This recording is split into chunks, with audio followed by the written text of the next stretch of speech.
या बातमीचे प्रायोजक आहेत इक्बाल फॅशन। आता संपूर्ण लग्नाची खरेदी एकाच छताखाली। Iqbal fashion, Begampeth market, Solapur. सोलापूर शहरातील लक्ष्मीनारायण टॉकीज मागील आदर्श नगरातील नयन लॉजवर कुंटणखाना सुरू असल्याची खबर पोलिसांना मिळाली असता यावरून अनैतिक मानवी वाहतूक प्रतिबंधक कक्षाच्या पथकानं छापा टाकला। यावेळी येथे एक पीडिता आढळली। पोलिसांनी तिची सुटका केली। लॉज मालक भारत पांडुरंग जाधव वय वर्ष 58 यांच्या विरुद्ध गुन्हा दाखल झालाय। त्याला न्यायालयानं 20 सप्टेंबर पर्यंत पोलीस कोठडी ठोठावली। लक्ष्मीनारायण टॉकीज जवळील नयन लॉजवर अनेक दिवसांपासून वेश्या व्यवसाय सुरू होता याची खबर पोलिसांना 16 सप्टेंबर रोजी मिळाली। या माहितीवरून वरिष्ठ पोलीस निरीक्षक धनाजी शिंगाडे यांच्या नेतृत्वाखाली पथकानं बनावट ग्राहक पाठवून याबद्दल खात्री केली। या ठिकाणी एक पीडिता होती, तिच्याकडून वेश्या व्यवसाय करून घेऊन लॉज मालक भारत पांडुरंग जाधव हा त्याची उपजीविका भागवत होता। याच्या विरुद्ध अनैतिक मानवी वाहतूक प्रतिबंध कायद्यानुसार गुन्हा दाखल करण्यात आलाय। ही कारवाई पोलीस निरीक्षक श्री शिंगाडे यांच्या नेतृत्वात सहाय्यक पोलीस उपनिरीक्षक हेमंत मंठाळकर,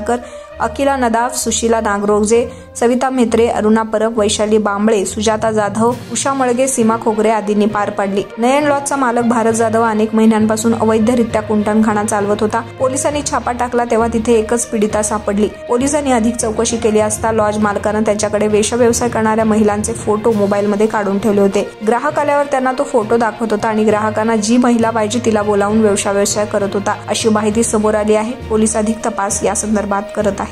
आपल्या लग्नाची खरेदी करा फक्त आणि फक्त इक्बाल फॅशन मध्ये। सोलापूरच्या प्रसिद्ध बेगमपेठ येथील इक्बाल फॅशन सोलापुरातील एकमेव भव्य दिव्य शोरूम, ज्या ठिकाणी तुम्हाला मिळेल lehenga, sari, dress material, readymade व किड्स वेअरचे भरपूर आयटम्स। आपल्या लग्नाची संपूर्ण खरेदी फक्त आणि फक्त इक्बाल फॅशन येथेच। आकर्षक डिझाईन्स, भरपूर व्हरायटी, कमी बजेटमध्ये आपल्या आवडीचे कपडे खरेदी करा फक्त आणि फक्त इक्बाल फॅशन येथेच। तो फिर इस बार की खरेदी सिर्फ इक्बाल फैशन में ही। Iqbal fashion, Begampeth market, Solapur.